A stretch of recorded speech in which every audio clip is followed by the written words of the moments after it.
Rich people don't learn from poor professors, and in this video I'm going to be showing you my 3-step system for creating commercials or ads specifically for YouTube and Facebook.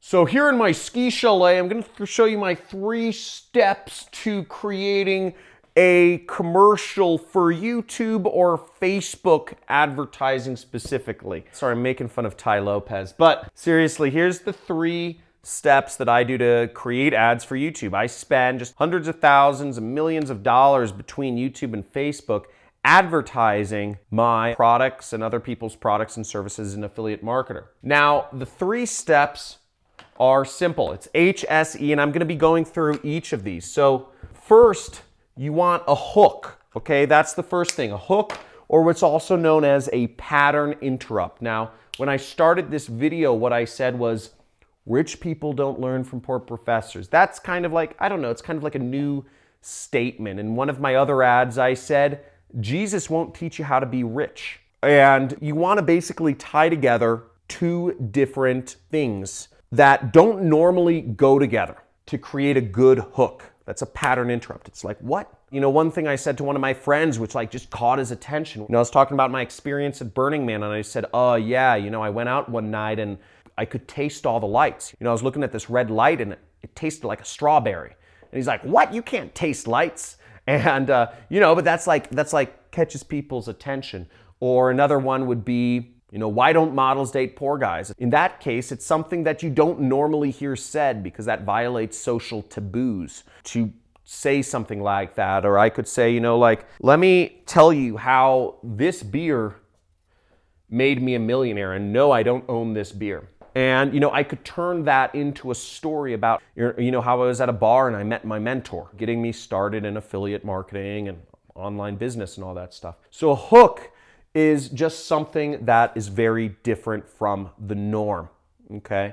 And you can use hooks for anything, no matter what you're selling. I used a couple different examples, but tie together things that don't normally go together. I was at Burning Man and I was literally tasting colors and, you know, it's like, what? You know, where do things go from there? I think the best hooks actually sort of have to do something with the subject you're talking about. Like I said, Jesus won't make you rich.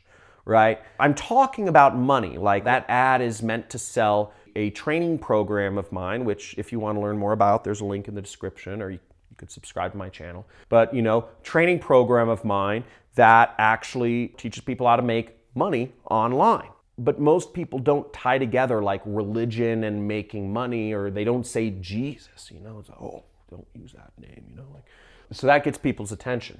Second thing is you want to have a good story. Everything, marketing, all sales is, it's storytelling. It's good directed storytelling that should overcome objections while you're telling the story and display the benefits of the product you're selling. Now, the way I like to tell stories is you can't just dive into a long story. Don't you hate it when you're talking to somebody, you say, oh, your dog got sick, what happened? And they launch into like this 10-minute story and you're just like, bro, I didn't want that much detail, right?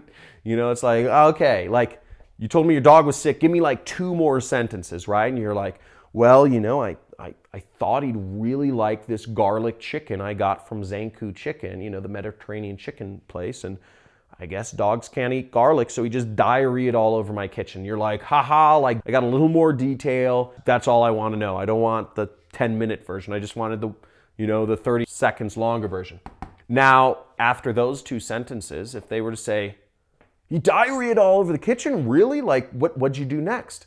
They're giving you permission to go into a little bit of a longer story, right? I'm going to spare you the detail about what happened to my dog. But the point is, they give you permission to go into longer detail. So you told them 1 sentence, get into my formula.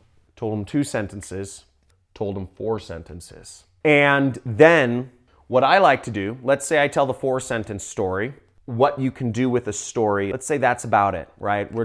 We're talking for a good YouTube or Facebook commercial. What you're talking about is you're talking about 2 to 3 minutes. Okay? Now on YouTube, you can go longer. You can go like 10 minutes. I say longer the better.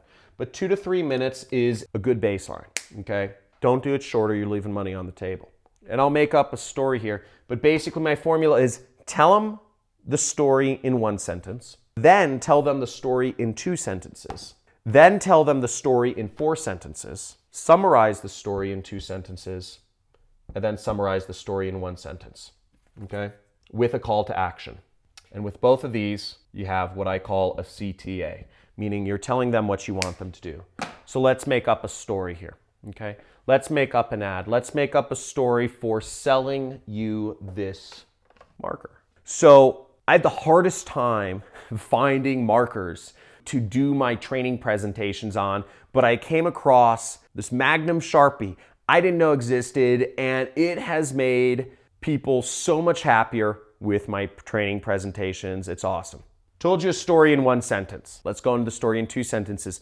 So before, the problem that I had was that I was using these boards and I would be using this little marker, you know, those little itsy bitsy markers. You could like barely see, they're like these little lines and you could barely see anything. And I was going through all this time of like drawing diagrams, and then I'd post the video on YouTube and people would be like, John, I can't see what you're writing. So I did all this searching and Googling, and I went to different office stores and I found they actually sell this rare brand of Sharpies, really hard to find, called Magnums. And they're these huge monster thing. I call them man markers. And you can write big and people can understand them. Told the story in 2 sentences. Now, if I were to go further, I would tell the story in 4 sentences. So, you know, when I was writing small, it was hard for people to understand. And I felt like my markers were holding back me conveying information to my audience to help train them in something that's very important, which is learning how to start their internet business. When I started using these big markers, it completely changed around how I was able to teach, and it allowed people to actually get the information I was trying to convey. Since then, I've been able to get success story after success story. I have more subscribers on my YouTube channel than ever, and it's growing by hundreds a day. And not only that, but I'm also seeing success stories coming from my students saying, I was able to learn. The fact that I'm able to learn for free from mentors like you in such an easy to understand ways changed my life forever. Thank you, John. And that brightens up my day. Told it in 4 sentences. Now I'll summarize in 2 sentences. So if you want to learn not only how you can use a better marker, but if you want to learn how to train better, I suggest you subscribe to my channel and check out the videos. Then I'll summarize in 1 sentence. Subscribe to my channel and you'll get more easy to understand diagrams and information and training of how to start your online business. So I just told a big story there. Sorry for the long-windedness, but that was 10 sentences, okay? That would be a 2 to 3 minute ad if I was to chunk that down. You can follow the same format to tell any story. Use the hook and tell a story like that, and you can convey a message with a strong call to action that makes sense. 1, 2, 4, 2, 1. Now what I do if I want to make it longer is I will actually do 1, 2, 4, 16, 4, 2, 1, and I'll just do a much longer story. I kind of ramp it up in between. But I hope that makes sense. Let's get on to the last thing. The last thing of doing a good commercial is editing. I don't know how to do this stuff, but I pay people to do it. Now for YouTube ads are driven, and TV ads as well, are driven by visuals. If I filmed myself and I did this hook, I would take that video, and what I would do for YouTube is I would splice some B-roll into it. I'd splice some B-roll of me using markers and creating stuff, and I'd splice some B-roll of like, you know, a close-up of the marker and a pan around. I'd do whatever. I'd add in some B-roll of some cool stuff. The visuals is what drives YouTube users because they're watching the ad and they're listening. They're hearing your language while you're talking through the ad, but they want to be visually engaged as well. The way Facebook ads need to be edited, again, you're working with a square. That's what shows up on Facebook. It's a square. It's not that rectangle which shows up on YouTube. You're watching a rectangle right now. But on Facebook, if you're doing an ad for Facebook, it's driven by not so much the visuals, but you need to be throwing words in people's faces. Most people, 84% of people, are watching Facebook ads without any audio on. They're kind of sitting there and they're looking at their ad, maybe they see the video, and they're kind of saying, oh, I don't want to click the button because if I click the button for sound, then I'm like invested in the ad. Most people use Facebook like when they're doing other things. Most people are not listening to your ad. That's why you need words flying in people's faces. You need to show people, why a marker changed my life, or something like that. That will get people's attention on Facebook. Here's my story. And then it's like the marker. People want those words flying in their face because they don't want to actually have to listen on Facebook to what the video is saying. So that's how you edit an ad for Facebook and YouTube. Ugh! That is good information. That's stuff I haven't told anybody yet, and this is a whole new world, this video advertising stuff. Now, if you got something from this, give me a big like and put a comment in there and let me know what was the most useful. Was it learning about the hook and the pattern interrupt? Was it learning about the story? Or was it learning about the editing? This is new stuff. Nobody's talking about this, and I hope you're getting a ton of value from this, because if you are, subscribe to my channel, hit that bell so you can see what new videos I come out with. I'm always coming out with new videos on a daily basis about how you can create an online business and make money doing so. So look forward to seeing you in my next video.